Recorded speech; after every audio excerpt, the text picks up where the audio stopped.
Dôležité ruky si dať na šírku ramien. Lakte sú jemne pokrčené, nesnažíme sa držať úplne prepnuté lakte a úplne vystreté ruky, čiže jemne pokrčené. Nohy si môžeme dať trošku na širšie. Snažíme sa byť lopatky mať aktívne, aby jednoducho neboli padnuté k sebe, ani aby neboli ramena vystrčené dopredu. Čiže lopatka je aktívna, nájsť si takú neutrálnu polohu. Takisto chrbát. Nesnažiť sa ho neprirodzene úplne vystierať, zachovať také prirodzené esičko a ideme.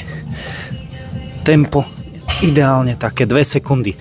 Podržať, chytiť, pustiť. 2 sekundy podržať, chytiť, pustiť. Nesnažiť sa to robiť úplne rýchlo. Dobre? A takisto je dôležité nevykláňať sa do strán.